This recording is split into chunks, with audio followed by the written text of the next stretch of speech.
Boom, Squeeze the Neck podcast. We're back. Today I got with me my old mate, long-time friend, Luke, how am I going to say this? Kedzierski. Polish variation is Lukasz Kedzierski. There you go. There you go. I've had a few people from different countries where I've tried to say their name and butchered them, so I'll let the man say it himself. This one easy to butcher. Thank you very much for coming on, mate. And today we're at your gym, right? Yes, that's the home. Newschool Bjj Cheam edition. And we'll see what we can come up with today. I'm here, well, at least twice a week, right? Training with you, training people, whatever. My favourite mats in London, so if you're about in Cheam, make sure you come down here and just have a wrestle on these for, well, even if for no other reason, just come and experience the mats. But thanks for coming on, mate. Appreciate you. Nice one. Nice. So tell us, mate, you're obviously Polish guy. You're in England, running the school, all that business. I know you've been in Jiu-jitsu for an awful long time. When did you start Jiu-jitsu, mate? So my first contact with Jiu-jitsu was probably when I was a teenager. It was around 2002, which is crazy to think. Like, man, Jiu-jitsu back then was like Stone Age. I think we were learning from the Jits magazine, just watching some kind of YouTube footage. Yes, but I think I gave up after 3-4 months because the level at that time wasn't too good. And seriously, I came back around 2007 in Poland. So still a long time, man. Still a long time. So I get my blue belt in 2009. And then I was a bit on and off.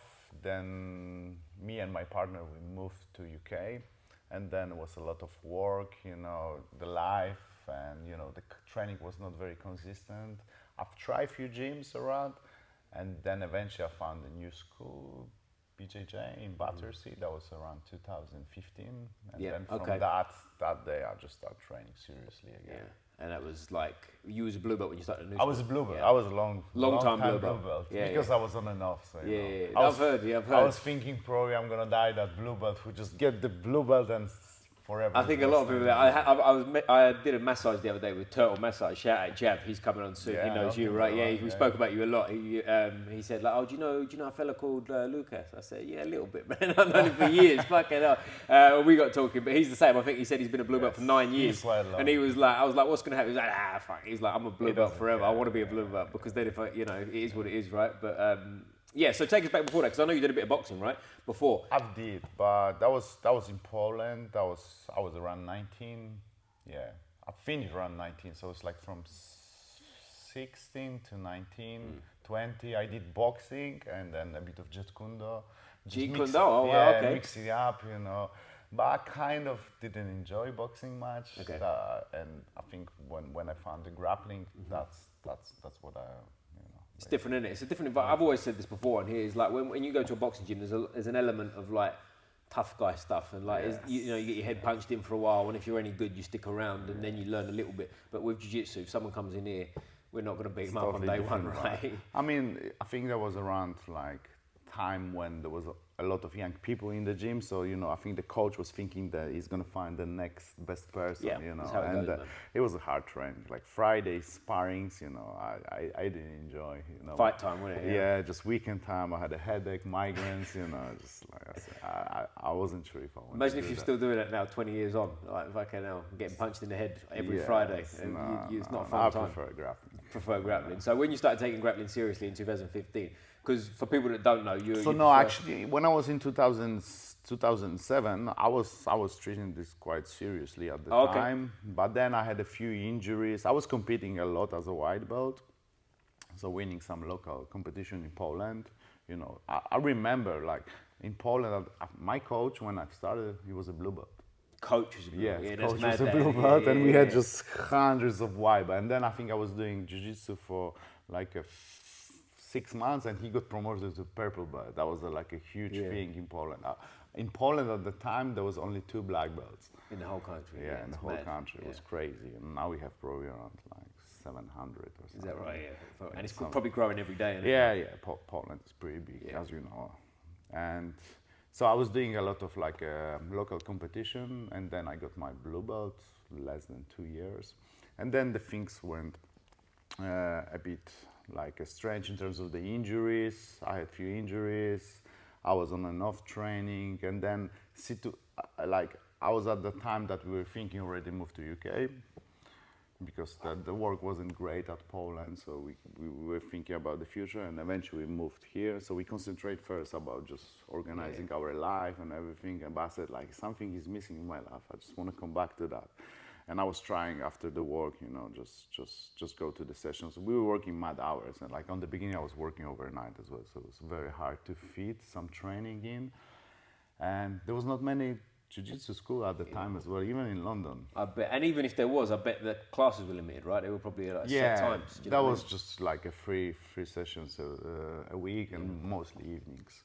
And the first club I just went to was in Croydon. It was a BJJ Croydon, run by Dante Montagnani. I don't know if you've heard. Sure. He has a son who is a very good MMA fighter, Alex. And I met Elliot down there. Oh, Elliot Nurse. Elliot Nurse, shout out Elliot. We had some banter last night on the group chat. And yes, I came with the blue belt. I was kind of like, I didn't train for like almost 2 years. And you know, there was a lot of white belts. And Dante, I think, was a brown belt at the time. He's a black belt in judo. I know he's a good friend with Roger Gracie as well. I think they train some judo. So he's an old school guy, very nice person. And then we were training there for a while, and Elliot was mentioning that he's going to be moving to Battersea. Battersea. And what was Elliot at this point? Was he still a white belt? He was a white belt. Wow. Yeah, he was just a beginner. I man. think he was waiting for his promotion. And then he moved to the Battersea. Yeah. And then again, like my work went on to the way a bit more, and then I've stopped coming there as well, and I actually didn't come to the Battersea too. And I remember, I think I was changing the work, and then I was off for a while. I've trained for a few months in Ten Planet. Oh, okay, but Far East, right? Far East, because this is where I was working, and that's the only gym I could. That was a diesel gym, but not where they are right now. The old one, close the top to of the building. Yeah, I used to go there for open match. Shout out Diesel Gym and the Ten Planet boys. So I remember I met Jack there, and Jack Tiley, who started actually. He was a white belt. I think he was about to get his like Ten Planet blue belt. Sean Harper was there teaching the classes. Like they were just like on the leg locks. They were ahead of everyone at the time. So yeah, that was a good training. And I think after that, eventually I just changed the job again, and I was able to come to Battersea. And I contacted Elliot, and Elliot was already there, and that's the story started. And that's how we got to Newschool. And because like obviously 10th Planet's all no-gi, and like both of us are the same now. We both prefer ourselves some no-gi stuff. We wear the gi, but we prefer no-gi by far. But Battersea, what was Battersea like at the time? Because this is back in the day, it would have been gi mostly, right? Yes, that was just we trained only in the gi. That was just Friday night, run by Tamas. You remember Tamas? Of course, yeah, big Tamas. Tamas was running the evening class on Friday, but we train whatever we learn in no-gi. Yeah. In the gi, but training in took it off and just carried on. Took it off and we just. And sorry, you said 2015 you came to Newschool. That was like 2000. Yeah, because we would have been similar. I was right at the end of 2014, near Christmas time. I came to Newschool as a beginner, complete beginner. So like we would have met. I think you was a blue belt when I met you. Would have been. Yeah, I was a blue belt, right? Already, yes. And that was like, I remember being on the mats with like it was like you said. I remember being on the mats in the gi, and we'd do our training. Like that we had to do, and then it'd be sort of like looking about a bit and fucking take the gi off and try no-gi type days. But now obviously we're blessed with the Newschool brand that we like. We've got Brixton, which is very heavily gi. They do no gi, of course, but their focus is gi. And then we come here and the other way around. Exactly. Yeah, I do some gi. Battersea seems like it's kind of in the middle now. Yes. So it's Battersea was very unfortunate. Because of the lockdown which happened, and they are based in the sports center, so they were not allowed to open until the last day. So that's why a lot of people left during that period. Some people went to Brixton, some people are here, but mainly they just spread out. Yeah. And I think like Battersea itself is a great place. The community is so big, it's a lot of like professionals and everything, but people sometimes I feel like come and go. Yeah. It's like, they don't stay there to live for long, if that makes sense. Of course, yeah. So I think like a place like here, we don't have the same growth, The team is smaller, but I think people live here, so you know what I mean? Yeah, for sure. I think the people that come here are more likely to stay here forever rather than sort of drop in and go through. Because like if you come here, like I've been, how long has this place been open now, mate? We're getting to the history of Cheam, but like your new place. I think the new place, we just moved here in March. So 6 months-ish? Yeah, just coming up to 6 months. And like even in that time, I came here for the first opening mat day. And like even like all the guys are still around, aren't they, pretty much? Like everybody's here. So actually we started Cheam just right after the lockdown. I mean, the story starts slightly before the lockdown. So we started in Saturn. We call like it's Saturn. That's why it's Saturn Cheam, because we were in Welcome Gym. We had one class a week on Saturday, and it was so hard to build any of the adults. We have like 3 adults, but the kids group was pretty big. We had like 40 kids. 40? Oh, wow. Okay. So it was pretty big, big, yes. And that was like end of 2019. So we did that just for 6 months, and then lockdown happened. Yeah, okay. Okay, and tough everything. To do jiu-jitsu in lockdown. Yes, and then after, I think we restarted in 2021, so like around May, because this is where they allowed 2 kids officially train. So we started with the kids, and then July, everyone came back on the mat. But of course, we didn't have anyone, because that was already like 1 year or something. So 0 adults and 1 kid. 1 kid? 1 kid, which is Alex. You're big Alex, to Alex, big 16-year-old blue belt. So when he started, he was just like that, and now he's that's mad, that, isn't main it? assistant. I spoke about him recently on a podcast, actually. I mentioned like, there was 2 kids. I said, I don't know if you've seen the one with Marcus, shout out the Ronin, when we did an episode. We was talking about like kids and like tricky moves. It was Alex and I can't remember the other. Oh, Ryan's the other kid. Both of them, I was rolling with both of them. They both tried to buggy choke me, and I was like, motherfucker, Jesus Christ. Luke is another one who tries to. Is that right? Yeah. They love a buggy choke. They're into. And the other guy as well. He wears the rugby headgear. I forget his name. Young kid. He's about 14. Asian kid, he wears the rugby like college. Sajjan Bjj. He's another one. He's only 14. That kid. He's 40. He came after me with a nasty buggy choke too. So like God bless him. But I think the next generation. Yeah, we forgot how like especially Sajjan Bjj, because he's quite big. Like how young he is. He just turned 14 and he's just turned 14. And he trains with adults already for like 2 years. Yeah, I can bet. Well, there's a kid in Brixton as well, Marlo. You know Marlo? Yes. Like. Yeah, 11. He's special. Yeah, that is a special kid. So shout out Marley. He was in my class the other day wrestling when I was teaching on Wednesday, and he showed up. And he first of all he turned up, and I said like blah blah. Have you done? I've met him briefly. I said, how's it going, mate? How long have you been training jiu-jitsu? He went 9 years. I said, how old are you? He said 11. I said, okay, cool. I'll take that. And I watched him, and I said this to one of the guys on the side. You see him move, and it's like, Jesus Christ, this is a special kid here. He's a special kid. Hardworking. It's like sometimes I'm worried when I watch kids like that I hope they're not gonna burn out. Yep.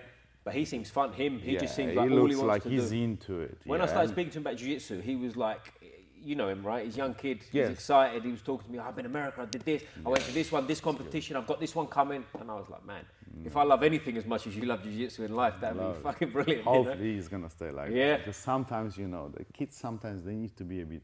Kids. Of course, and I think sometimes the problem you get is like parents push them into it, where they like it, but they don't like it that much. I feel like the parents of I think for him, just he loves support it. it. And I think it was exactly the same with Nia. We all know the story. Nia started in Newschool, right? And when you have a parents like that, what Cherise and George did to her, and she's into it, like why? Yeah, of course, because we're touching on it now. There's a huge difference between supporting your kid and pushing your kid, isn't there? Exactly. And there's nothing worse, because we've seen how many times you've been to a competition and you've seen a kid that Yes. doesn't really want to be there. I was refereeing kids competition. That's terrible. The hardest part. It's sad, isn't it? It's sad to see. And you can see straight away when parents are not doing martial arts. And that's what it is most of the time. The parents that push them don't do the martial arts. And they don't understand. Like, it's tough, isn't it? You know what I mean? If you don't want to be here, it's hard some days. You've got someone on top of you. And especially as a kid, if you're training with adults too. That's hard, isn't it, you know? I mean, I think sometimes it's even better for them because in terms of the behavior, then they're going to learn a bit more. But, in terms of the competition, I'm not a huge fan of kids competition. Okay. Because that can break more kids than help them to go through. It's like usually they're not fully developed yet, so they don't know how to deal with the nerves and everything. And they're gonna say they want to compete, but it's only because you want them to compete, and they don't want to disappoint you. And then they just come to the first time to the competition. It's hectic. Everyone is screaming. Sometimes it's too much. If they want, yes. And it's also game day time too, right? When you turn up at the competition, me and you might, be training and like we're 12 and we go, there's a competition on the weekend, I can't wait. But then you turn up at the venue and you go, okay, now there's people everywhere. I don't want to compete. It's like we all know that, I didn't compete I competed like last month, first time after 5 years, because the team is doing so well. And I'm just trying to always explain people, if you want to be good at jiu-jitsu, for the adults, if you want to be good at jiu-jitsu and you think like you're stuck and you train for a while, there's no better way for you to just sign up for the competition. Yeah. Because it's gonna make you better, It's the truth, innit? You understand what you need to work on. You can hide in the gym. Exactly, yes. So you're gonna try to choose like the best training partners. You're gonna improve everything around your training, sleep, and you're just gonna be a better version of yourself. Yeah. So that's a good thing. And you're gonna doesn't matter outcome of your first competition, but you're gonna get better. As long as you try as well, right? Yeah, and have fun with it. I think and I'm saying to people, like when you sign up for the competition, you really want to compete. I'm already proud of those people, because I know how uncomfortable is that. Yeah. And doesn't matter how many times you're gonna be doing it, you're still just gonna always feeling those. And especially, I think it's great when you see adults that start jiu-jitsu in say their 30s or 40s. Yes. They've never competed in any kind of, we'll call it combat, like fighting sports, right? And that's a scary thing for them, isn't it? You know what I mean? Whereas a lot of people that come to martial arts, they've had fights in one type of, whether it's boxing, jiu-jitsu, something as young, right? And that it still doesn't make it easier. But like, if you're a 40-year-old bank worker and you show up to jiu-jitsu and you go, fuck, I'm going to compete. Hey. You have family and everything. You're putting everything on the wrist. Fair play. Yeah, I think so. Do you know who Tony Jeffries is, the boxer? He was a bronze medalist for England, or for Great Britain, sorry, back in 2008 when Great Britain had a big team with James DeGale winning the gold medal, all these guys. And I think he's done some coaching for MMA fighters as a boxing coach, and he just won a white belt competition as a jiu-jitsu guy. And he's like in his 40s, I think, you know what I mean? It's cool. He was a professional boxer, he was the whole thing, and he's like starting from the bottom. I thought that was really cool. Yeah, that's even more inspiring. Especially, right, that's what I thought, because he's been a boxer like at a really top level, and like all of a sudden. Even watch like Tom Hardy, he's Tom Hardy, another one, the best actors in the world, and you know that everyone is going to be looking at him. Yeah, absolutely. And he ain't got beat there, is he? Yeah, I mean, I think he lost something. Most of the competition he won by, But even showing up for him, like you say, is brave. Because I think he's doing well as well. Is he a purple belt yet, or he's close? He's been a blue belt for a long time. If he's not a purple belt, he's like, do you know what I mean? That's hard to do. He could do everything in his world, but he chose to do something which is difficult and just risking, Of course, people's gonna watch on him and just, how the people is. If you're gonna lose, even doesn't matter. If you're Tom Hardy, people is gonna talk to shit. But even if you win, like if you're Tom Hardy, even if you win, look at his technique. That's what people say. They're stupid. Oh, he has access to everything. The best coaches. They let him win as well. I heard that one. Oh, they let him win because it's Tom Hardy and all this bullshit. It's like, hey, stupid. It is stupid. It is stupid. But you're obviously black belt, so you've been in it a long time. You've gone through all the ranks. Do you find as you go through? Because I've found as I've progressed, you do less in jiu-jitsu in terms of when you're sparring properly, in terms of your go-tos. You know more, but you do less. Does that make sense? Yes, I know. You're just trying to work your like A game. Yeah. But I'm trying to go a bit out of it. I'm trying to I think you have to develop more, right? Yes, keep developing. I'm trying to, because when you're teaching as well, of course you have your always kind of A game, but you need to be able to teach kind of everything. Of course, You don't want to be like a one-dimensional. And as well, like I'm running the school, and I want my students to be really good everywhere. But I feel like that I have a weakness, that like I'm more like a typical jiu-jitsu, like my wrestling, I'm improving my wrestling right now, but it was never my strong side. And I want my guys to be good at wrestling straight away. And I don't feel like it will be fair for me to teach them wrestling. I can teach some basics, but if they want to be better, so that's why I get people like even like you teaching wrestling in the early morning. I have Stefan, Michael. So I like to have a variety of coaches. So like it's not just me teaching, Yeah, we're gonna have a different type of coach. We have a huge team actually here for such a small local gym. We have a Michael Farrell, who is amazing black belt. We have you. We have Stefan, who is like we're getting Stefan because that's a special guy. A special kid, who started in Newschool right now. He's with Owen at the moment in Submission Grappling Club, which is kind of, we all know Owen. Then we have Elliot. We have Elliot teaching E and Ryan. So we have like 6 black belts here. Yeah, it's big. And there's this place especially, like Brixton as well, is like, it's very much, it feels like it sounds, when you say family, everyone goes, oh yeah, okay, family. But we've all known each other for years and years and years, haven't we? Do you know what I mean? We've, like a lot of us, when I started, as I said, I was a white belt, like Elliot, you, Ryan, there's all blue belts. Like we're all sort of beginner-ish at the same time, innit? You know what I mean? And to see it now, and like when you, I'll tell you what's amazing is like JJ, another kid that comes in here, big, strong, obviously 6'1", 90 something kilos now. He's only I think he's 16 or 17. He just turned 17. Just turned 17. Well, the reason I bring him up, and I have on 93 kilos. 93 kilos, big, strong, like man now, right? But he's just turned 17. He looks older. He's strong. Everything. We've known his dad, his sister, everything. But he's the reason I bring him up, and I've mentioned it before, is me and JJ started jiu-jitsu like the same month, and we was like, you know, obviously I was a grown man, really young man, but grown man, and he was, what would he have been, 7? Do you know what I mean? 7, like, and it's funny to see it now, you know. And you see the photos with Seneca. There's a photo of him and Leica, his sister, with Seneca when they're babies, and it's just, you know, it's a fun thing to see. Yeah, the same with Stefan, because they were more or less at the same time. I think Stefan started later, right? I think slightly later. Because when I met Stefan, I was teaching a wrestling class on a Saturday. I was covering him like Lubo. Shout out Lubo, just did a podcast. Watch out for that one. That's a great one. Special guy. He was teaching like a wrestling class, but he lives far, so I think he was teaching like once a fortnight, and the weeks he wasn't there, I was covering for a wrestling class in Battersea. And Stefan used to come, and he was, I don't know, he would probably been, if he's 18 now, he'd been about 13, I suppose, 12, 13. I think he was around 12, because 12. I was teaching, like so I was in the same situation whenever, because Owen was the main coach of no-gi at the time, and whenever Owen was competing or he was away, I was covering Owen classes, and then I had one class. So I remember Stefan, that was like around 2018. Yeah. I think he was like 12. And the reason I bring him, because he was just, you know, a normal kid, nothing that stood out about him particularly. Yeah. He was a friendly kid, and we're going back to the reason I bring him up is where we said about kids that are forced to. He just loved it, man. He was just a friendly, happy kid who just loved training. He was always asking me questions and shit. And now, look at him now. For anyone who doesn't know, how do you pronounce his surname? Do you know? Stefan Bjj. Bjj, something like that. You'll find him, Stefan, and he's 18. You'll know if you don't know him now. You know him in a while anyway. But he's a special kid, and he's flying, right? He trains. Last time I spoke to him, he was training 3 times a day, full time. 18, just turned 18, and he was. Well, I spoke to him a little while back, and he was like learning to drive. He was having to get the bus because he wasn't old enough to drive.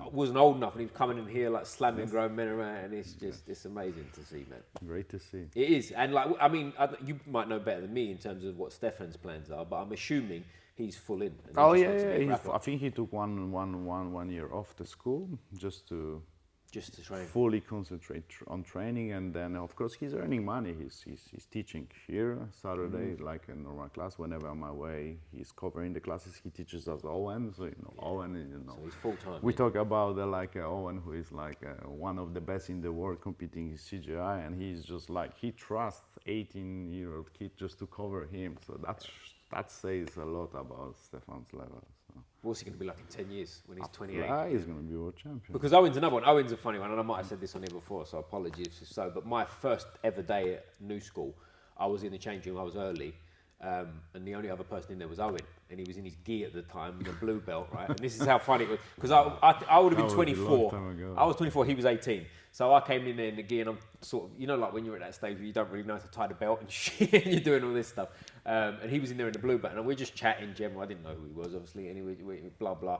He was telling me about the thing, and I said to him, I was like, you know, you're blue belt. How long have you been a blue belt? And he told me. I said, how far away is purple belt? And he was like, I don't want a purple belt yet. He was like, them guys are good, and like, it's just funny to see, because like now, obviously, he's one of the best in the world, and you see him like, you know. Yeah, I remember like when Owen went for the, because he was studying Cardiff at uni. That's right. So when he was like blue belt, I think blue belt at the time, don't remember exactly, so I don't want to mess around, but he was like you can feel he was still like a mortal person. Yeah. And then every break he was coming back, he just every time you saw him, it was like more out of reach. And then up to the point, I remember when he came back, he was like a purple brown belt, and then just like I wrote him no gi, and I was just tapping pro every 20 seconds. I said, what is even that? Because he physically developed quick as well. Physically developed. He went from a boy to a man, seemed like overnight. And I think like he was so smart with scheduling his training as well. He was just studying, watching the best guys, you know, breaking up the game, just watching. Like I learned a lot from him, you know. I learned a lot, like not just to copy the moves and just relying everything what he's saying, but how to study exactly how to approach the game. And I think that's the best you can do for your student. Yeah, I think so. And you've got to be in that situation, like we've all said it before, but it's hard to do sometimes. You've got to train at the right pace, right? In terms of, we don't need to train 3 times a day hard every day and be tired all the time. Better, of course. There's a time to do it, but you can't live like that. No. You know. Especially with the age, you know. Yeah, well, yeah, that's what I'm coming. Because how old are you now?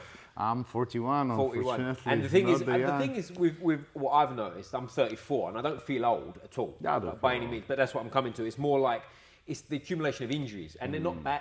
The ones where I find it's trouble, if you get a bad injury, you know you're injured, so you can take your time. But you get a tight hip, then you get a tight foot, then you got an elbow sore, and over time, it's like you've got loads of these little niggles. So you need to learn as well how to manage. Exactly, and that's what, because for you, I know you've had, I think, some knee troubles and stuff. Yeah, right? so last 2 years I had a problem with the knees. They are fine right now. So I found a very good physio. Shout out to Yonata. She's a physio at GB Top Team. GB Top Team. And Okay, she cool. helped me a lot with the knees and like. It's just as well hard work around it, because what she said nicely, and I like it, because she's not just driven to the business. You can come to me every weekend, just spend that money, but that's not what's gonna help you. And she gave me like 100 exercises to do that every day, and I'm doing them, and just suddenly everything improved. So. Yeah, and I think that's the thing too, because I spoke about this with Reese from Brixton too, because he's a guy who doesn't do anything outside of jiu-jitsu. He just does jiu-jitsu. Yes, I know. And I've always been very much like, you do your strength training around it and whatever. And I use Reese as an example because me and Reese started at a similar time. You know, we got a blue belts the same day. We was whatever, right? He's competed way more than me, but it was, you know, we've been around each other all the way through, but done things almost complete opposites. And he's kind of has this relaxed sort of thing about it. I know. And I've always been like strengthening things around it, and then I go, he's never injured. Some people are like that. I think it's just like there is a 5% of people in that world that they have just like kind of like athletic freaks, and I think Reese is one of those. But here's my theory on it too, is why I think is like, if he started doing the weights and started doing all this stuff, he'd probably get injured. Exactly. Do you know what I'm saying? I think his body's adapted to jiu-jitsu so well. Do you remember Anthony? Anthony Shahab. Oh, of course, yeah, Anthony Shahab. He was exactly the same. Anthony Shahab. Exactly. He never did anything around. Really? He just did something, but you know, but not it didn't really. work for him. And he was always like a jacked rip. Yeah, very He's strong. like not much injured, because he was competing like high level when he was still around 40s. You know, I think he now teaches. So yeah, some people are like that. Long time black belt. He was a black belt when I started jiu-jitsu. Like he's been in it forever, and he's obviously his missus Leonie. She's a black belt too, so their kid's gonna be a fucking nightmare. No That's choice. another one coming. No choice. Yeah, no choice coming through. Choice. But if we look at some of the kids we've got coming through here and whatever, what's your plans for the school, mate? Do you want to get more facilities open, or do you just want to grow this one? So like I think we are still very like a small gym. I think around 120 members.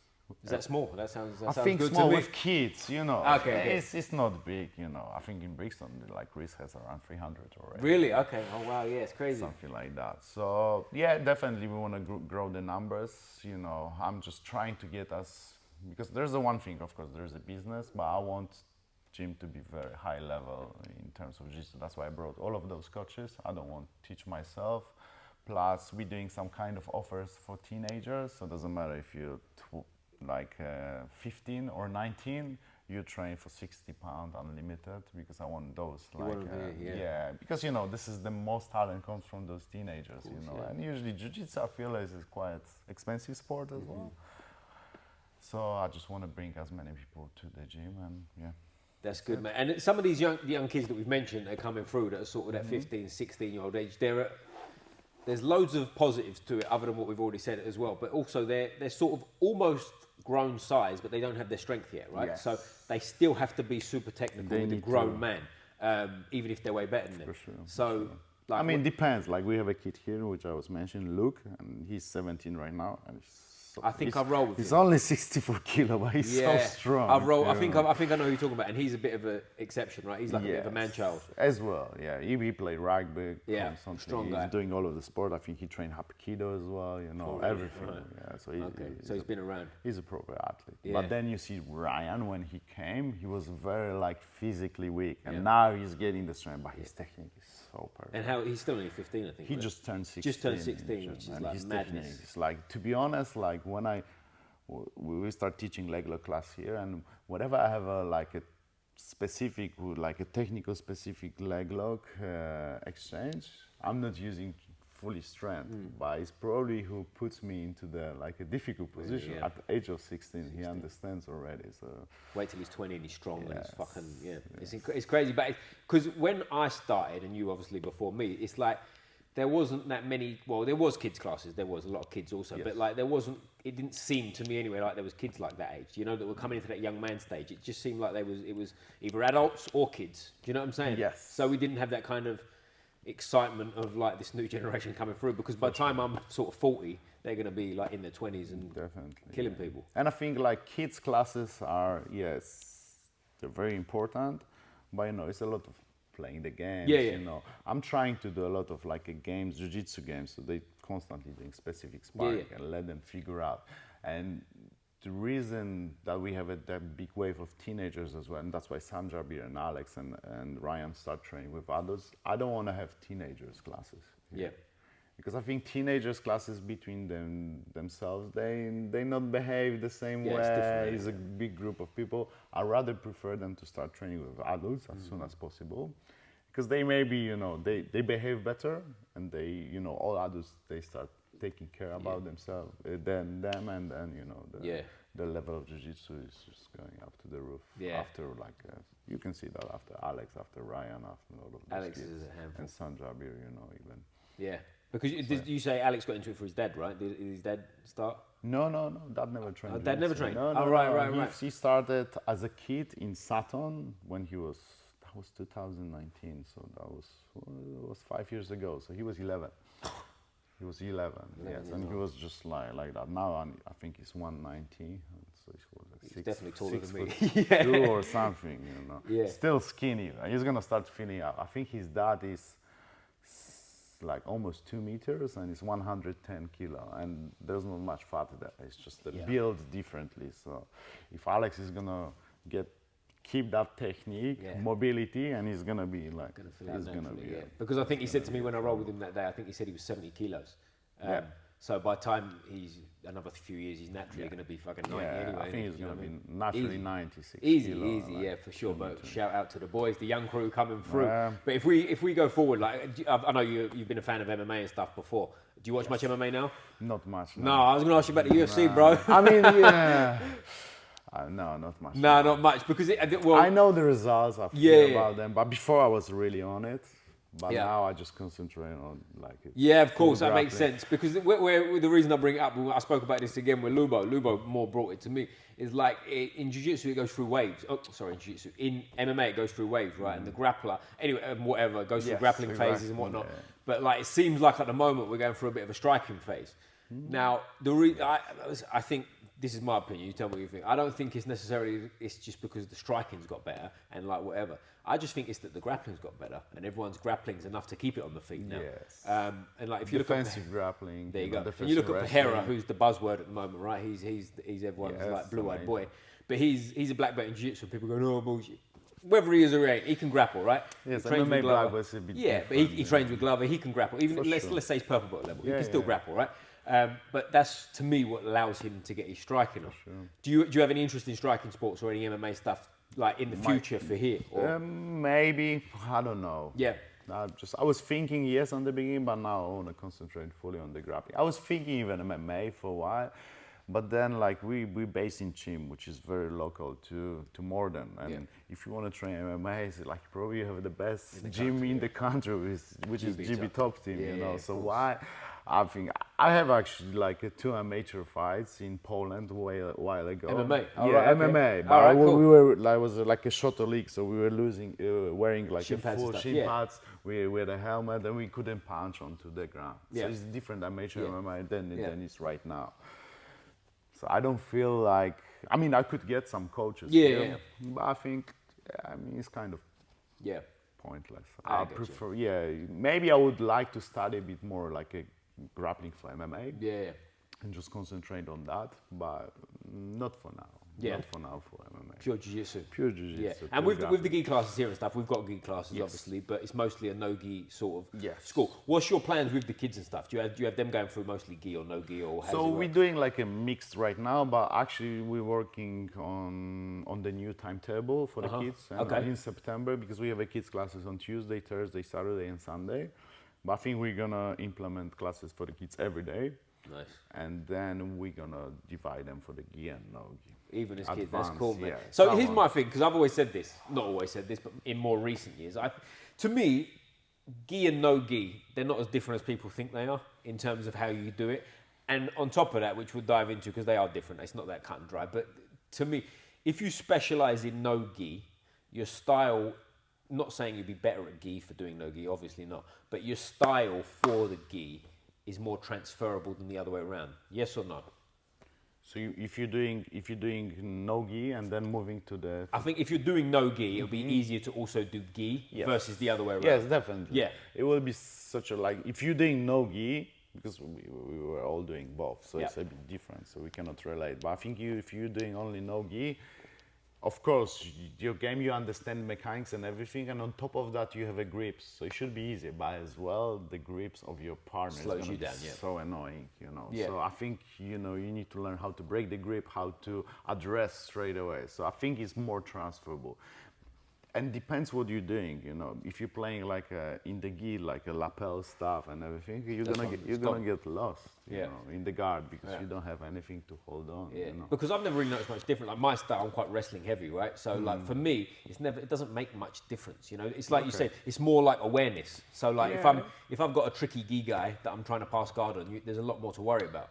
I would say on the beginning doesn't matter because you're still new, you know, doesn't matter. One year you're just lost, so you know, you can easily adjust. But if you develop some kind of game, it's just adjustments. Yeah. If you're a purple belt level, both gi and no gi, it's going to be easy for you to adjust.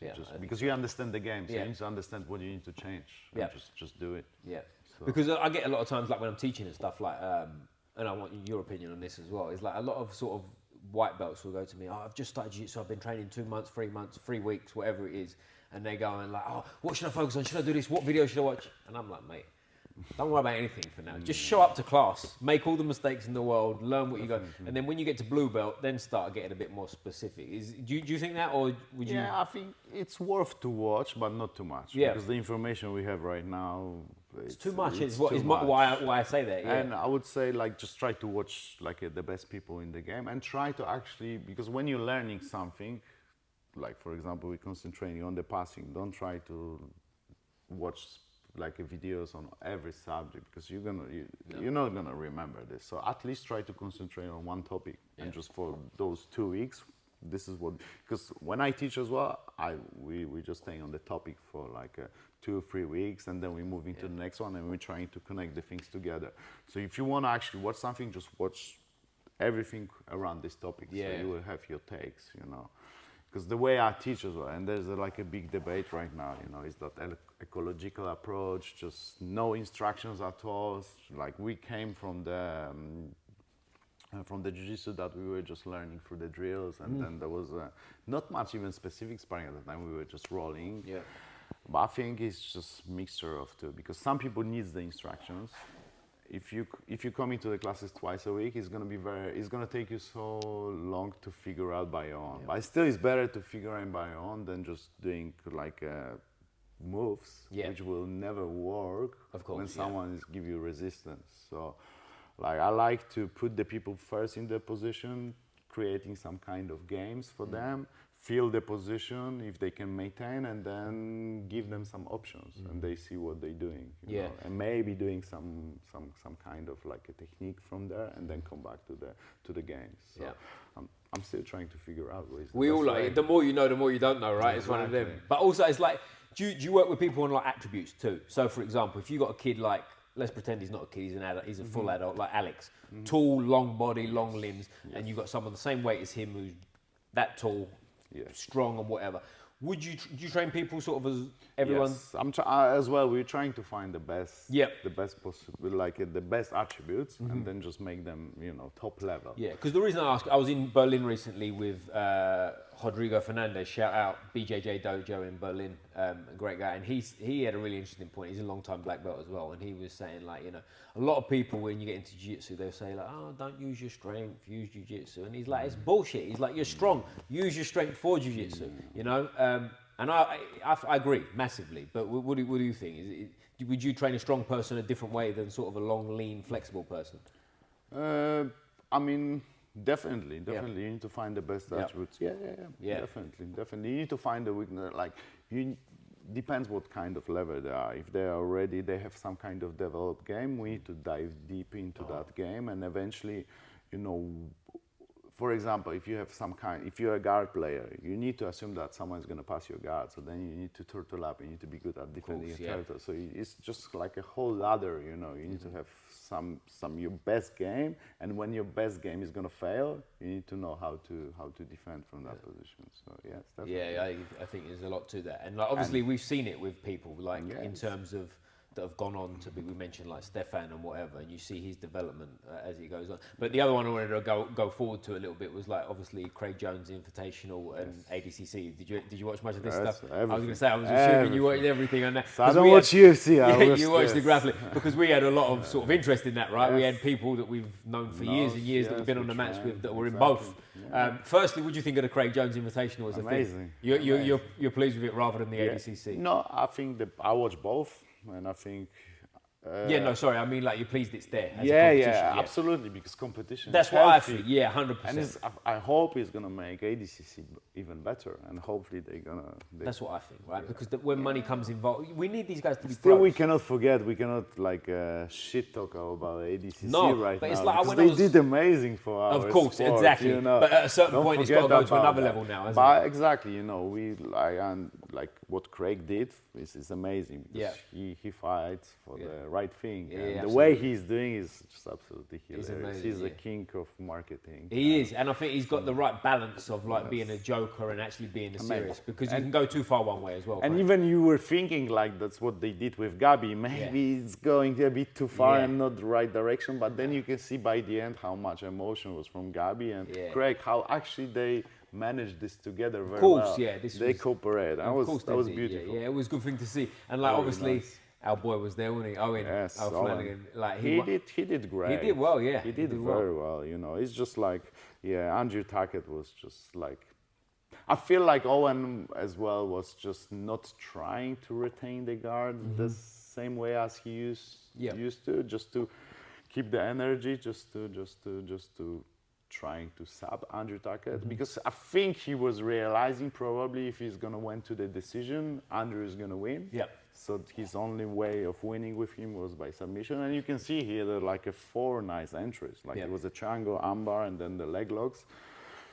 I think he did very well. Yeah, I didn't watch it. I'll be honest, I didn't watch the whole thing. I'm proud of. Yeah, because I watched like an extended highlights, right? And it seemed exactly like you said, he was going for it, right? And also another thing that we haven't really spoke about, like Owen's lost a lot of weight recently to cut to the division, right? Because the division was, for anyone who doesn't know, it was under 80 and over 80, which is, if you're just over 80, well, he wasn't just over, but he was still probably around 90, right? Strong and lean at 90 kilos. Like, for him to go up against someone who's 120 kilos in the upper divisions, a big ass, so he's kind of got to come down, right? And then, but to go from a lean, strong 90 to 80, that probably takes some out of you, right? Probably, but I think because he was posting on his social media as well, and on the group, because I'm on his Submission Grappling Club group as well, and he was mentioning that he felt great. Really? It was easy for him, I think he's working with the nutritionist as well, and they did the right thing. And he said like, no, he felt even like good after. In terms of the cardio after the match with Andrew, so it says they did a good job. Nice, so he knows. Well, I mean, he's not looking for the excuses. No, of course not. No, we're making for him. Nice. Yeah, that's why I'm trying as well. No, of course, he did amazing. No.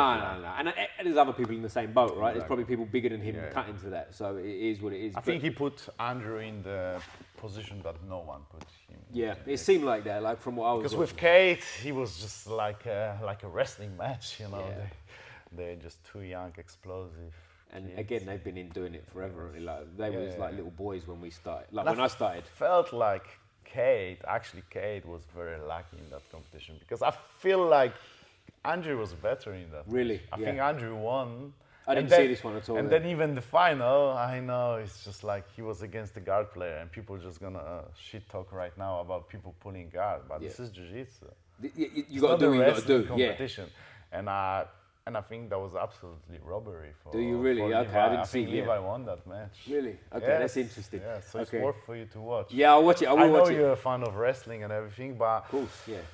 But I'm a fan of wrestling because it works best for me. Yes. I'm a fan of what works. Do you know what I'm saying? I don't like if someone is pulling the guard and just trying to hold on and retain. But Levi was pushing attacking, forward. that's the difference, he was attacking. He was because that's difficult as well, he right? got some entries, you know, it's like even just in the gym, if someone pulls guard and just wants to hold, it is what it is. But if someone's pulling guard and they're attacking, it's a motherfucker, man. He was playing open. Yeah, guard, it's tough, isn't it? It's hard then to deal with because you got all that stuff. But go to the heavyweight division, Nicky Rodriguez. See, because I spoke to someone, I can't remember who it was. If it was you, comment below and tell me who you are.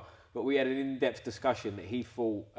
Is it Hugo? Victor Hugo. Victor Hugo. No, they didn't. But he was adamant Victor Hugo was going to win the whole thing, and I was like, nah, Nicky Rod all day. No, so I was like, I knew that's going to be the final.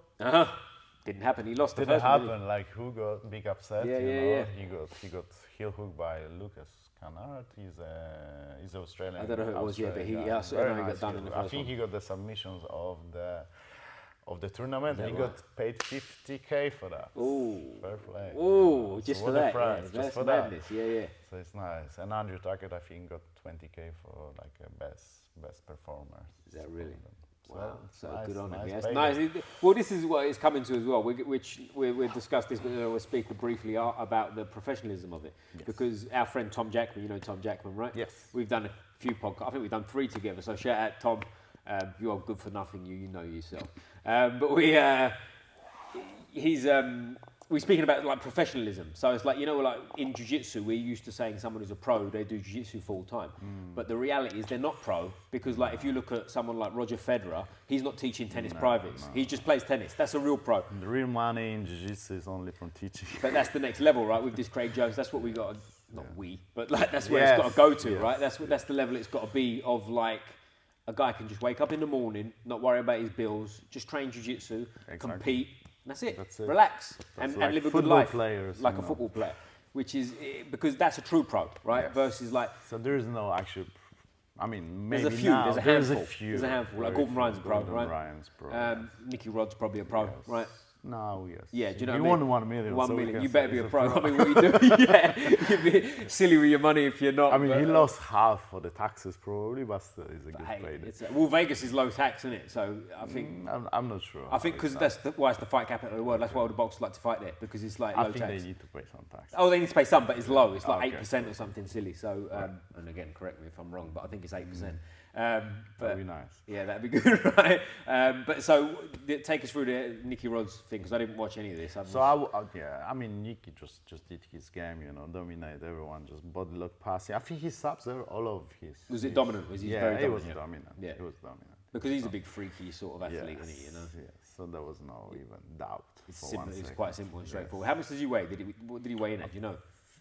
Don't remember, but he's just like 110-ish, somewhere like that. No, less. I think less. I think he's just 100. Oh, is he? Okay, but that's big enough, I think. He's one of the. I think his first match. Maybe I'm wrong. I don't remember, but he's around 100. Not massive. I think the first of his opponent, Max Jimenez, was the heaviest one. So he was 129. 129 kilos. And you can see on the beginning, like the first match is probably always the worst one. And I think like even when Nicky Rod was shooting, he was just basically throwing him up like that. So you can watch the first match and you can see the difference when the big guy was still fresh, still was dry. That's a big it was like, scarce. But then Nicky just slowly.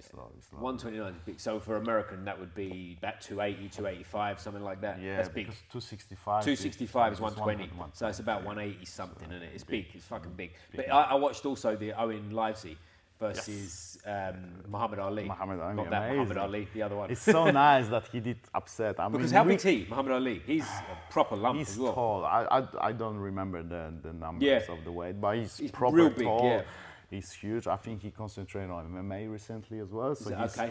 I knew his cardio is going to be way better, and everyone was just like crossing Owen that Owen is gonna lose that match, but Owen prove it. You know, he's a bull, isn't he? He's only short by the looks of him as well. And I've never met him, but like some of the guys I've been on mats with that have seen him, they said he's short, but he's built like a motherfucker. Have you seen him in person?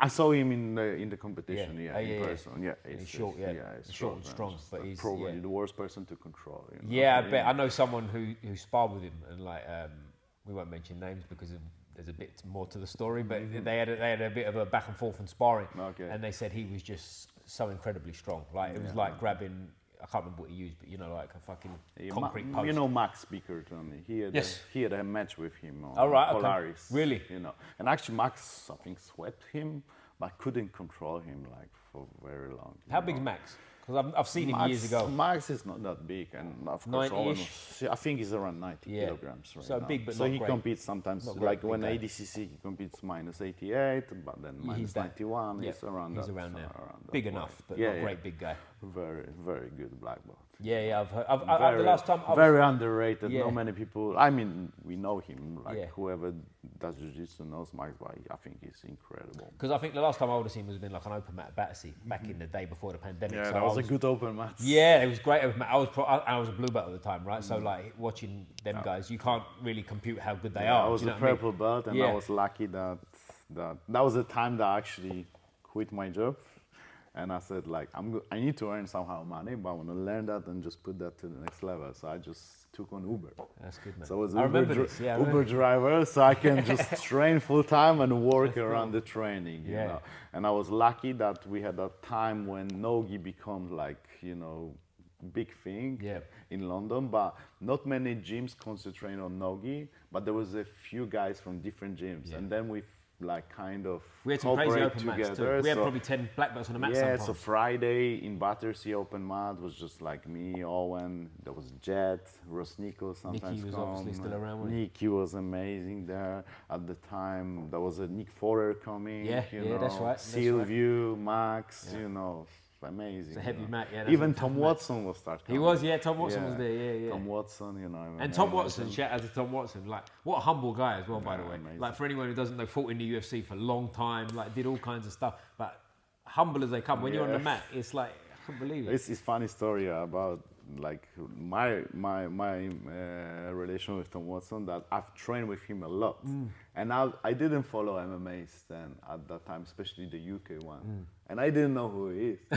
For like 6 months, I was training with him. It was just like, a guy. Yeah, just a guy, friends. And then suddenly I said, like, Tom, actually, I just saw you're an MMA legend. And he just started smiling again. I didn't know who he is. Yeah, no, he's cool. Until someone just told me. And then I was like, okay, wow, he's a big guy. In UFC as well. We fought in the UFC a long time. We trained with the John Joneses, Rashad Evans. Amazing guy. And for anyone who doesn't know, you can go back, I don't know when the fight would have been, probably sort of 2008, 2010, somewhere around there.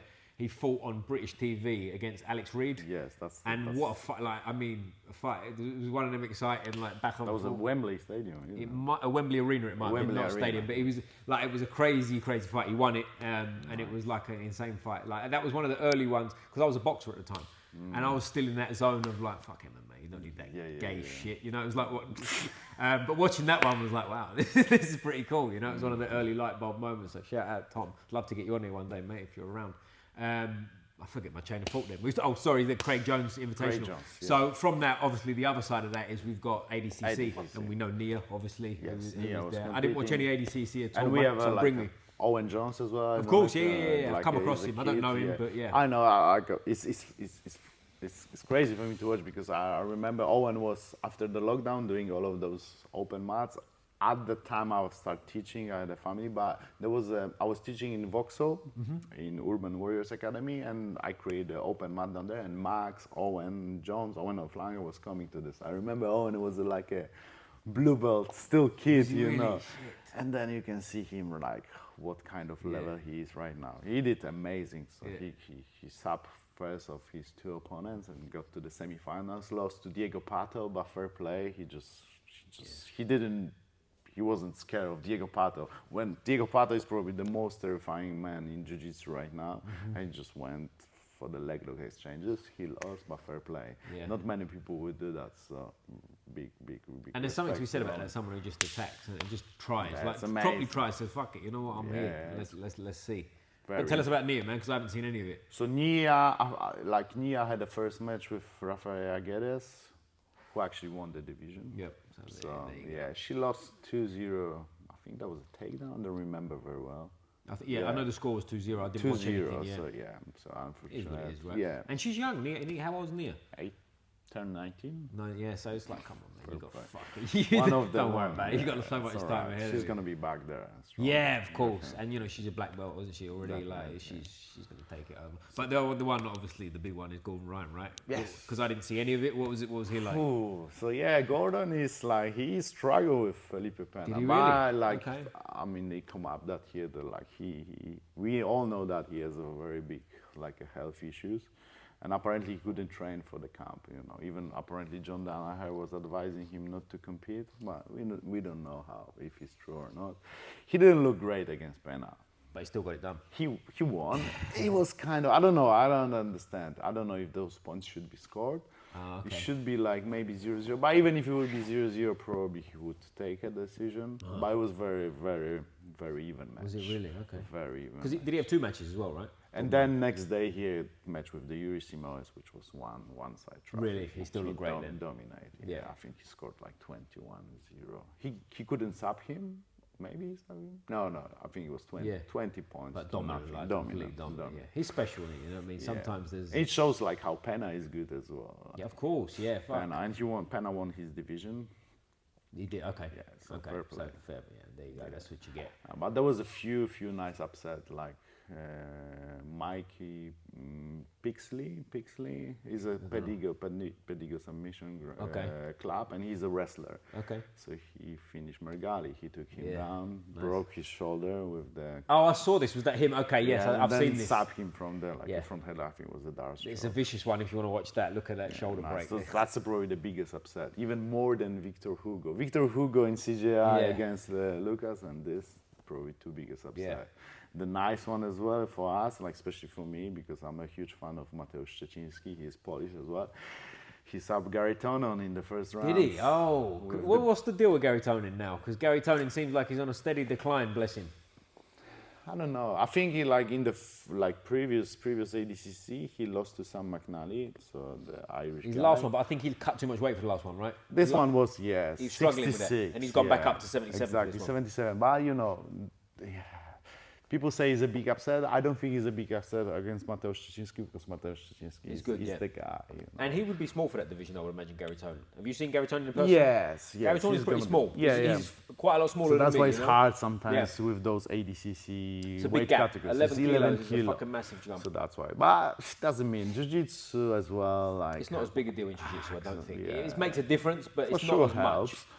If your game is based on the strength, yes, that will of course, help you. But you know, I think with the smaller division, it doesn't make much. Yeah. Difference, Speed's you king know. anyway. Yeah, You know what I mean? I think mobility. feeling's good too. Like the reason I say he cut too much last time, there was a video going round of him like on social media doing just like a warm up, like just basically like stretching whatever, and his legs looked like toothpicks, man. It looked like I just looked at it and I just thought he don't look good. There. You mean Gary Tonin? Gary Tonin last time. I'm not this one. Yeah. 2 years ago, he just looked like frail. Do you know what I mean? And he ended up losing, didn't he? But I think like especially for the guard players, like the legs are not that important to have. Like of course your base, your strength.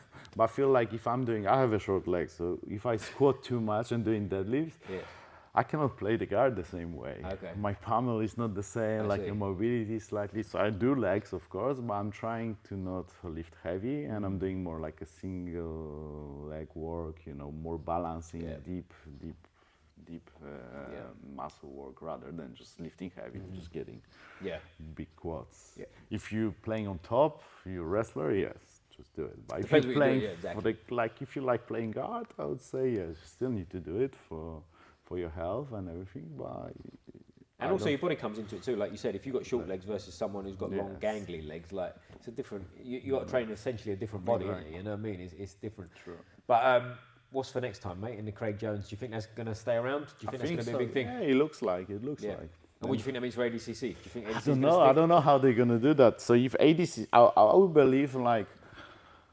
Craig target ADCC, not just because they ADCC and he has some beef with them, but if he will achieve his goal, so if ADCC will announce like paying athletes just for the participation and get bigger prices, I think he's not gonna chase them anymore the same way. I think he'd by the sound he of will Rogan, do it his event time. by in different times, so people can compete on both. I think he wants to do it every year as well, doesn't he? I think he wants to do it every year, whereas ADCC is every 2. No, he said.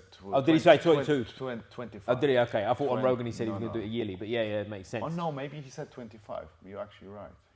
I might be wrong. Comment below, let us know. But I think on Rogan he said he wants to do it yearly, and I think again, I'm not 100% clear. I've watched a lot of podcasts, but I think his idea was like what you just said. Yes. He wants to like not make it that if ADCC catch up, he'll move. He will so move. They can both exist. And that's even better for the artists. Because Because then those you've got 2, artists, man. And if you can go to a competition every year, and like even if you don't win, and you're in a situation where you can get paid sort of 50,000, 100,000, and you can do this 2-3 times a year, you're an athlete now. So exactly. You're an you athlete have now. like a minimum salary, and then you're just gonna get some seminars and everything. And what that'll do is that'll bring easier. up everything else. Yes. So that'll bring up other competitions. Other competitions will start paying like 10,000 prize money, and do you know what I mean? And it rises, then and sponsorships come into. Like if you're winning $1 million, it's only a matter of time before Nike sponsors you and shit, isn't it? Do you know what I mean? And I think you can see even like because I was snowboarding as well a lot, and I see on ADCC even those like a Diego Pato, all Albin Preto guys, they were having Oakley rash guards. And Oakley is a big brand, man. It's a big brand. They were doing like amazing glasses, goggles. That's what you need, right? You need Nike to come in and fucking Adidas and shit.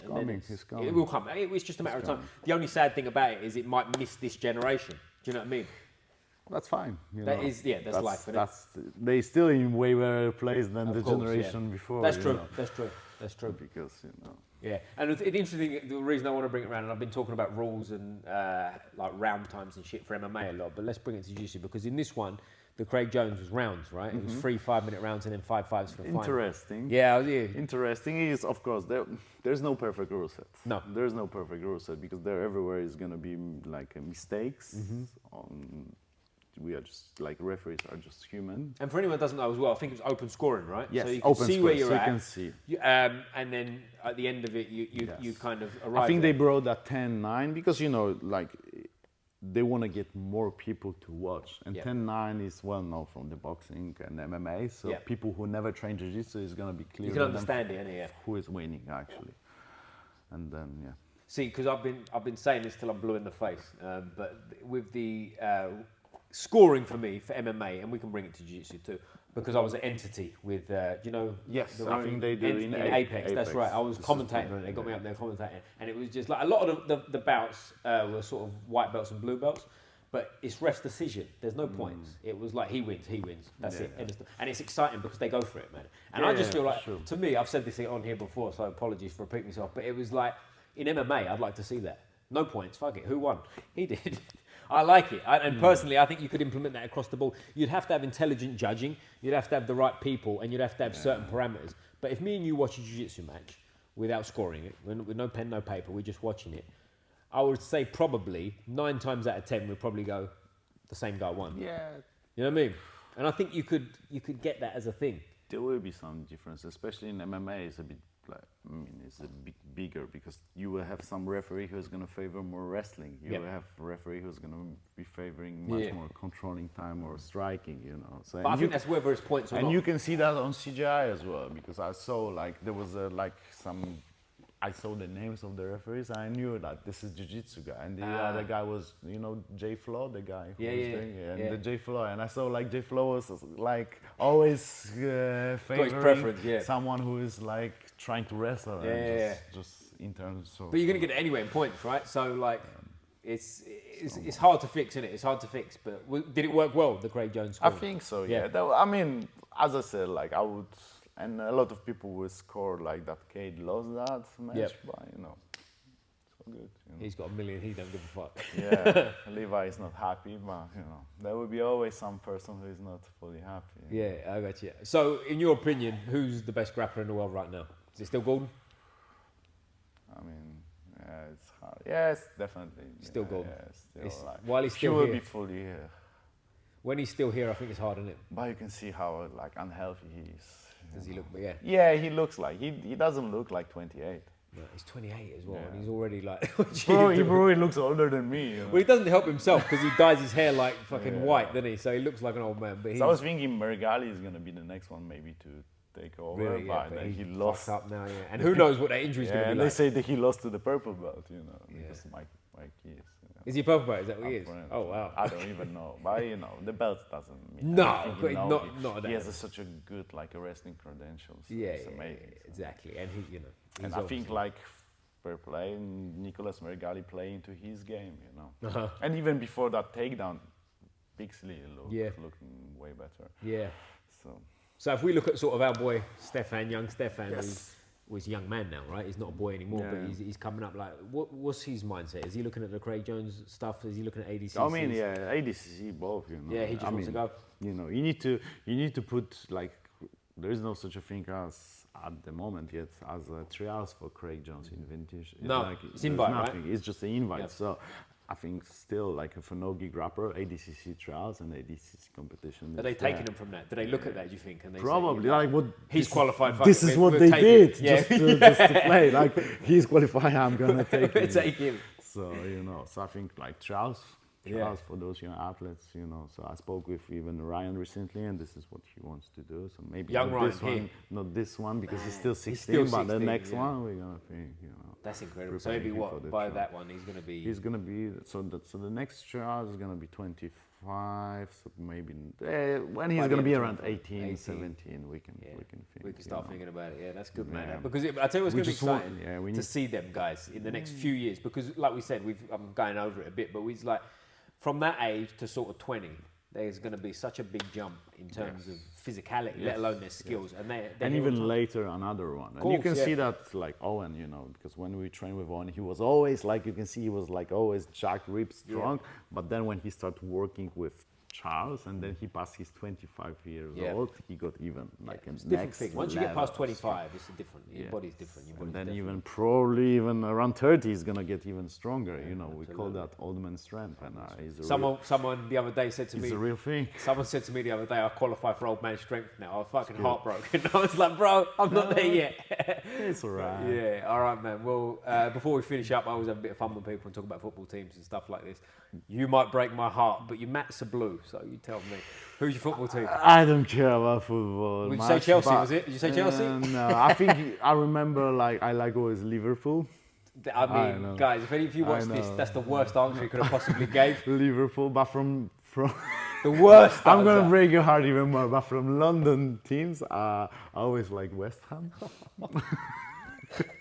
We might not post this one, guys. We might have to leave this episode. Yes. West Ham, I can take that. That's not too bad. You said Liverpool and West Ham. This was a bad answer today. Someone who did I had someone on recently MMA fight. A shout out the Hillbilly Hammer. I think his name is Stephen Hill is his name, but Hillbilly Hammer. I think he's got a great nickname. He's fighting soon at Bellator. His episode's coming out. Oh, I know this Stephen one. Hill. You I know think I don't know him personally, but I can see him competition. He's a black belt from Hastings. Novo. No, he's from Checkmat Novo. It might be. He's from Hastings way. So he he's trains with the Alex Salisbury. Alex. Yeah, Alex Salisbury. So I was in their gym the other day and I had a podcast with him. Great guy, nice, really man. fantastic guy. Fun episode too. But he said, I think I might have it the wrong. No, I've got it right around. He's a Tottenham fan, but his son supports Liverpool. I was like, bro, this ain't gonna work out. It's better than Arsenal, you know. No, I don't think so. No, you can have Arsenal. I mean, you can keep Arsenal. But no, anyway, man, we only have fun at the end. So you can support all you want. I'll just give you stick about it. That's all. But Lukasz, Nice thank one. you very much for doing this, you. mate. I really appreciate you. Nice Anything you one. want to plug?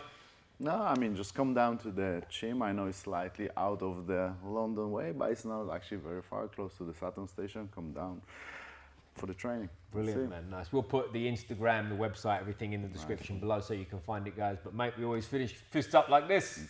Squeeze the neck. Boom!